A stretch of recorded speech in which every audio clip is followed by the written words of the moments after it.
According to Open Doors, more than 365 million Christians in 50 countries suffer from persecution and discrimination because of their faith.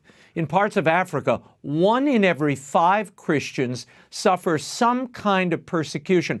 This is especially true in Nigeria, where advocates, including my next guest, have called on the Biden administration to respond to the ongoing wave of persecution in that country.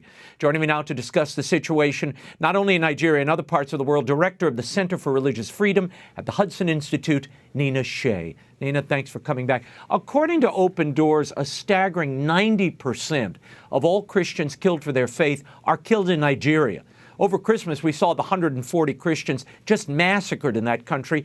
Yet earlier this month, the Biden administration rejected recommendations from leading human rights groups, religious freedom groups, like your own, to reverse course, and they failed to designate Nigeria as one of the worst offenders of religious freedom in the world. Why? Why did they remove them from that list? Well, Raymond, you're right. It is the worst place in the world. Open Doors has even come out just this month saying that there are more Christians killed in Nigeria for their faith than everywhere else in the world combined. And yet it's been left off this list because the administration's analysis is that this is the results of climate change, not religious animus. And that's absurd because these Christians are being targeted. There's a larger situation of lawlessness in Nigeria, but they're systematically being attacked in these massacres, largely by Fulani militants. These are nomadic tribe of Muslim militants. And they're yelling Allahu Akbar as they slaughter the Christian farmers in their fields, in their beds at night. They're going after Catholic priests, Methodist bishops, even a couple of imams who are too moderate for their taste. So it's definitely a religious motive behind this. And the other part of this is that, which is critical for this country of particular concern list, the world's worst countries for religious persecution, is that the government of Nigeria, Abuja, lets this go on with impunity. No one is ever arrested, prosecuted, and charged for these crimes. And millions of Christians have been driven from their lands, are now internally displaced within Nigeria, totally mendicant, totally dependent on aid, whatever the aid they can get through the church usually, lost their livelihoods, lost some of their loved ones, lost their farms. And the government does nothing to stop it. Yeah, Blinken was just there. And I know he's under some pressure because in addition to, this human massacre of Christians, you also have these indiscriminate military attacks where they're bombing refugee camps and, and they claim, oh, it was a mistake.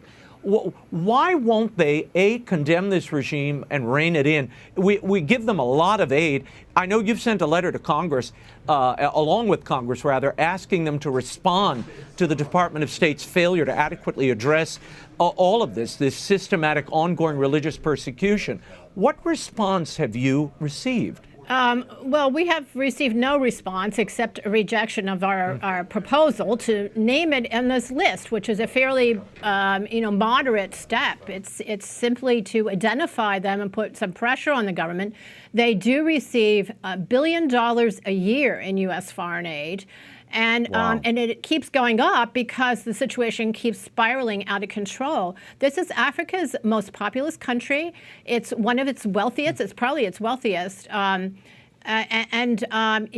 there really is very little attention to this problem of lawlessness.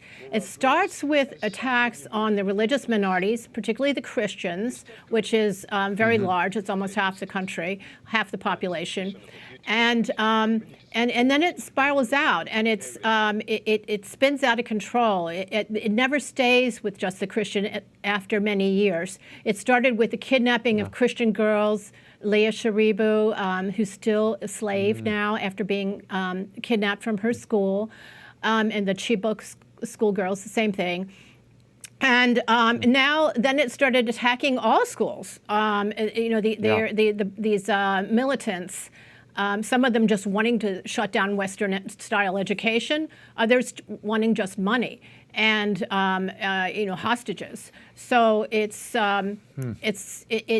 really not going to help American interests to have a destabilized regional influencer like Nigeria in the clutches of not just one, but 3 or 4 or 5 Islamic extremist groups: Boko Haram, ISIS, Al Qaeda. They're all there, and now the Fulani Muslims are becoming radicalized. Not all of them, but some of them. Wow. Intersociety, a Nigeria-based nonprofit, has reported that 52,000 Christians have been killed and more than 14 million Christians forced to flee Nigeria since 2009. How is this not a religious genocide, Nina? And explain to me how the Biden administration figures that this is climate change in action. And they also found out that there 18,000 churches have been burned or damaged.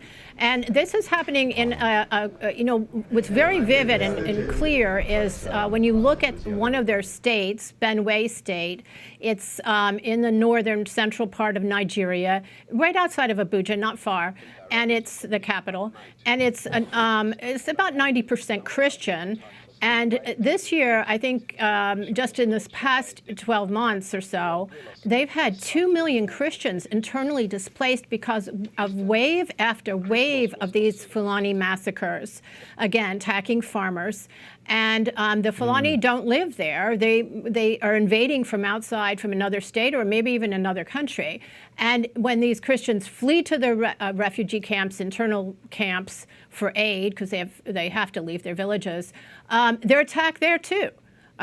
So they're going after them, not just for land, but because they don't want their presence at all in the country. Awful situation. Well, we've been covering it for years. We have to keep our eyes on it and make sure the audience knows about it. But Congress should step in, and certainly the administration. I want to move on, Nina, to China, where earlier this month, Catholic Bishop Peter Shao was arrested by security forces who told him to, quote, bring clothes for every season.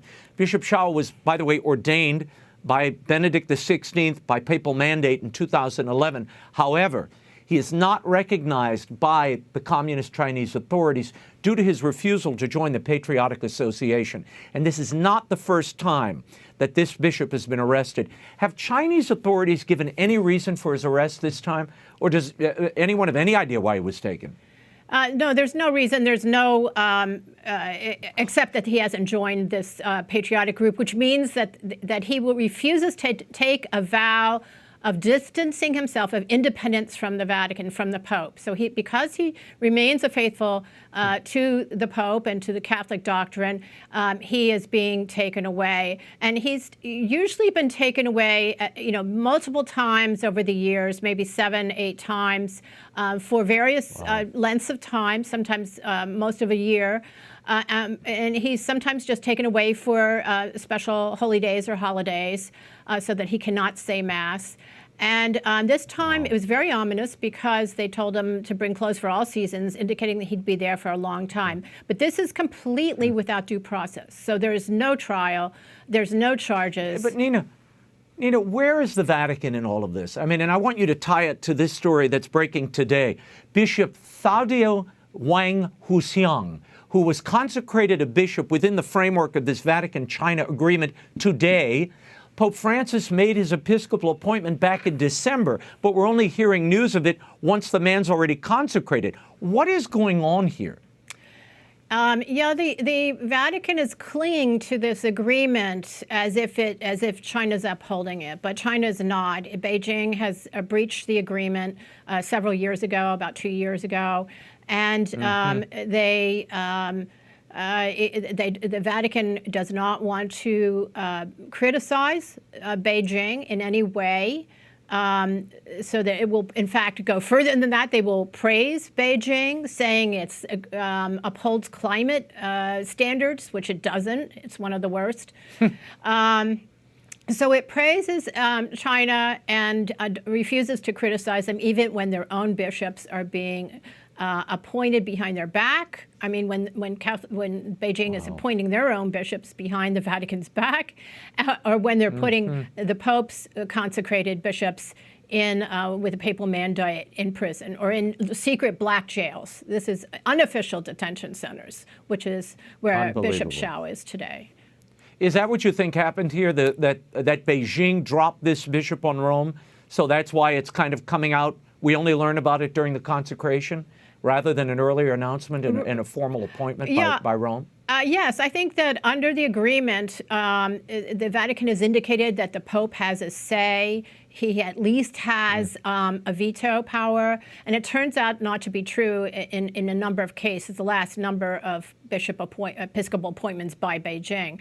And he has, ex post facto, the Pope has agreed with it, but didn't have any advance notice, much less a right to veto. So that's the problem here, and it's a fiction. It's a legal fiction at this point.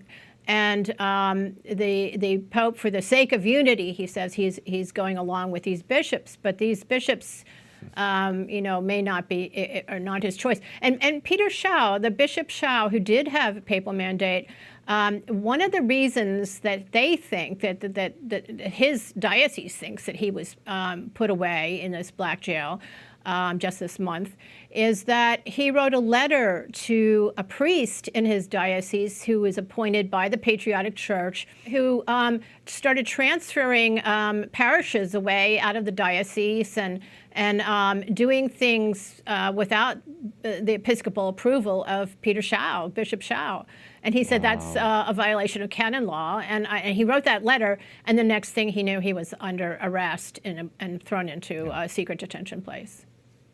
We have to pray for all those people in China, particularly the faithful clergy and parishioners. It's a tragedy there, and the fact that Rome is blessing this makes it even worse and makes the wound deeper. Nina Shea, thank you for all your reportage on this and your ongoing vigilance of the persecution of Christians worldwide. You can learn more at hudson.org. Thank you, Nina. Thank you, Raymond.